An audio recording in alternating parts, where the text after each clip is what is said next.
ಕೆಲವೇ ಕ್ಷಣಗಳಲ್ಲಿ ಬಜೆಟ್ ಮಂಡನೆ ಆಗಲಿದೆ. ಜನರ ಆಶೋತ್ತರಗಳನ್ನ ಯಾವ ರೀತಿ ಈಡೇರಿಸುತ್ತೆ ಸರ್ಕಾರ ಅನ್ನೋದು ಪ್ರಶ್ನೆ. ವಿಧಾನಸೌಧಕ್ಕೆ ಸಿಎಂ ಸಿದ್ದರಾಮಯ್ಯ ಅವರು ಹೊರಟಿದ್ದಾರೆ ಅಂದ್ರೆ ಡೀಟೇಲ್ಸ್.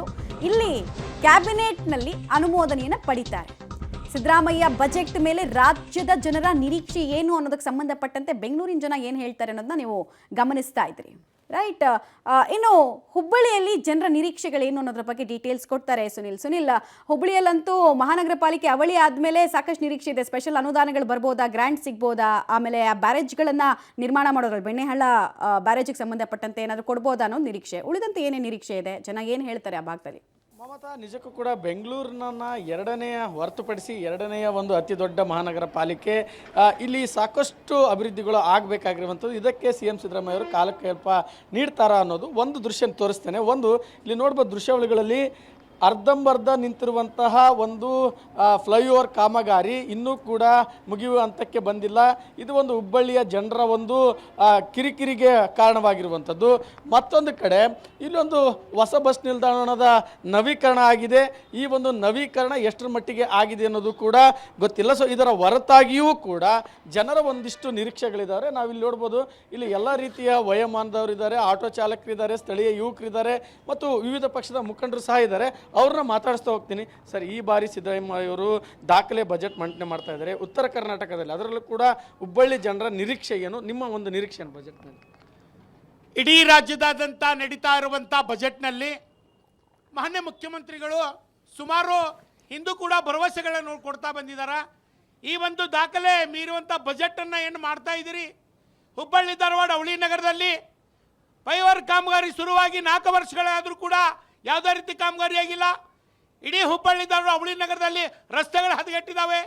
ಯಾವ ನಿಮ್ಮ ಸರ್ಕಾರ ಬಂದ ಮೇಲೆ ಯಾವ ಅಭಿವೃದ್ಧಿಗಳು ಉತ್ತರ ಕನ್ನಡ ಕಂಡಿಲ್ಲ. ಹಾಗಾಗಿ ಇಡೀ ಉತ್ತರ ಕರ್ನಾಟಕದಾದ್ಯಂತ 2,75,000 ಆಟೋ ರಿಕ್ಷಾ ಚಾಲಕರಿದ್ದೀವಿ. ಈಗಾಗಲೇ ಕಾರ್ಮಿಕ ಕಾರ್ಡನ್ನು ನೀಡ್ತಾ ಇದ್ದೀರಿ. LMB NT ಬೇಡ್ಸ್ ಹೊಂದಂಥ ಆಟೋ ರಿಕ್ಷಾ ಚಾಲಕರಿಗೆ ಲೈಸೆನ್ಸ್ ಅನುಗುಣವಾಗಿ ನೀವು ಕಾರ್ಮಿಕ ಕಾರ್ಡನ್ನು ನೀಡಬೇಕು. ಆಟೋ ರಿಕ್ಷಾ ಚಾಲಕರ ಮಕ್ಕಳಿಗೆ ಉನ್ನತ ಮಕ್ಕಳಿಗೆ ಶಿಕ್ಷಣಕ್ಕಾಗಿ ಹಣ ಇರ್ಬೋದು, ಆಟೋ ರಿಕ್ಷಾ ಚಾಲಕರಿಗೆ ಮನೆ ಇರ್ಬೋದು, ಆಟೋ ರಿಕ್ಷಾ ಚಾಲಕರಿಗೆ ಆರೋಗ್ಯ ಬಗ್ಗೆ ಇರ್ಬೋದು, ಇವೆಲ್ಲನೂ ಕೊಡಬೇಕು. ಆಟೋ ರಿಕ್ಷಾ ಚಾಲಕರಿಗೆ ವಿಶೇಷ ಪ್ಯಾಕೇಜ್ ಘೋಷಣೆ ಮಾಡಬೇಕು. ಇವತ್ತೇನು ರಾಜ್ಯದಾದ್ಯಂತ ಹಲವಾರು ಹೋರಾಟಗಳು ಮಾಡಿದ್ದೇವೆ. ಕಳಸಾ ಬಂಡೂರಿ ಮಾದಾಯಿ ಯೋಜನೆಗಳು ಕೂಡ ಹದಗೆಟ್ಟ ನಿಂತಿದ್ದಾವೆ. ಅದನ್ನು ಕೂಡ ಕಾಮಗಾರಿ ಶುರು ಮಾಡಬೇಕು. ಇವತ್ತೀಗ ಯುವಕರಾಗಿದ್ದೀರಿ ನೀವು, ಈಗ ಹೇಳಿದಂತೆ ನೀರಾವರಿ ಯೋಜನೆಗಳು ಕೂಡ ನಿಲ್ತಿರುವಂಥದ್ದು. ತಾವೇನು ಒತ್ತಾಯ ಮಾಡ್ತೀರಿ ಸರ್ ಈ ಬಜೆಟ್ನಲ್ಲಿ ಏನಂತಂತಂದರೆ, ಮೊದಲು ಒತ್ತಾಯ ಅಂತಂದರೆ ನಮ್ಮ ಪ್ಲೇಯರ್ ಕಾರ್ಯಕ್ರಮ ಏನಿಲ್ಲ ಅಂದರೂ ಒಂದು 7 ರಿಂದ 8 ವರ್ಷ ಸರ್. ನನ್ನ ಮದುವೆಯಾಗಿ 8 ರಿಂದ 9 ವರ್ಷ ಆದರೂ ಇನ್ನೂ ರೆಡಿ ಆಗ್ತಾ ಇಲ್ಲ ಸರ್ ಪ್ಲೇಯರು. 2 ಮಕ್ಕಳಾದರೂ ಇದು ನಾನು ಹುಬ್ಬಳ್ಳಿ ಧಾರವಾಡ ಸ್ಮಾರ್ಟ್ ಸಿಟಿ ಅಂತ ಕಾಣ್ತಾನೇ ಇಲ್ಲ. ಯಾಕೆ ಕಾಣ್ತಾ ಇಲ್ಲ? ಇವ್ರು ಶಾಸಕರದ್ದು ಹೊತ್ತು ಏನು ಮೇಲಧಿಕಾರಿಗಳು ಹೊತ್ತು ಇವ್ರು ಕೇಳಿದ್ರೆ ಏನಂತಾರೆ ಅವರು, ಇಲ್ಲ ಇವು ಮೇನ್ ಮಾಡುವಂಥ ವ್ಯಕ್ತಿ ಓಡೋಗ್ಬಿಟ್ಟಿದ್ದಾನೆ. ಮತ್ತು ಓಡೋಗುವಂಥ ವ್ಯಕ್ತಿಗೆ ಈ ಬಾರಿ ಬಜೆಟ್ನಾಗ ವಿಶೇಷ ಅನುದಾನ ಬೇಕಂತೀರಿ? ನಮ್ಗೆ ಅನ್ನುವಂಥ ಬೇಕು. ಯಾಕಂತಂದ್ರೆ ನಮ್ಮ ಆಟೋ ಚಾಲಕರಿಗೆ ನಮ್ಮ ಮನೆ ಇಲ್ಲ, ಒಂದು ನಿರ್ಧಾರ ಏನೇನು ಇಲ್ಲ ಸರ್. ಇದ್ರ ಬಗ್ಗೆ ಸ್ವಲ್ಪ ಗಮನ ಸರ್. ಈಗ ಈ ಗ್ಯಾರಂಟಿ ಯೋಜನೆಗಳಿಗೆ ಹಣ ಕೊಡೋ ನಿಟ್ಟಿನಲ್ಲಿ ಸರ್ಕಾರ ಅಭಿವೃದ್ಧಿನೇ ಮರ್ತು ಬಿಟ್ಟಿದೆ. ಈ ಬಾರಿ ಅಭಿವೃದ್ಧಿಗೆ ಏನು ಒತ್ತು ಕೊಡ್ಬೇಕಂತೀರಿ ಸರ್? ಕನ್ನಡ ಶಾಲೆಗಳಿಗೆ ನಾವು ಉನ್ನತ ವ್ಯವಸ್ಥೆಗಳ ಸರಿಯಾಗಿಲ್ಲ. ಸರ್ಕಾರಿ ಶಾಲೆಗಳ ಎಲ್ಲ ಮುಚ್ಚೋಗ್ತಾ ಇದ್ದಾವೆ.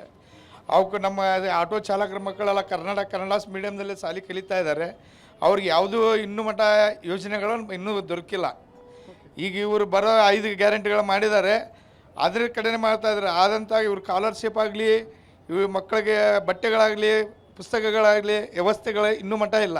ಅರವಿಂದ, ಪ್ರಮುಖವಾಗಿ 3 ಬೇಡಿಕೆಗಳು ಹುಬ್ಬಳ್ಳಿ ಜನರಲ್ಲಿ ಬರುವುದು. ಒಂದು ಮಹದಾಯಿ ಕಳಸಾ ಬಂಡೂರಿ ಯೋಜನೆ, ಅದು ಶೀಘ್ರವಾಗಿ ಇದಾಗಬೇಕು, ಅದಕ್ಕೆ ಸರ್ಕಾರ ವಿಶೇಷ ಅನುದಾನ ಕೊಡಬೇಕನ್ನೋದು. ಎರಡನೇದು ಸಹಜವಾಗಿ ಫ್ಲೈಓವರ್ ಮತ್ತು ರಸ್ತೆ ಕಾಮಗಾರಿಗಳು ನಿಧಾನಗತಿ ನಡೀತಾ ಇದ್ದಾವೆ, ಅನುದಾನದ ಕೊರತೆಯಿಂದ ಅವಕ್ಕೆ ಅನುದಾನ ಕೊಡಬೇಕನ್ನೋದು.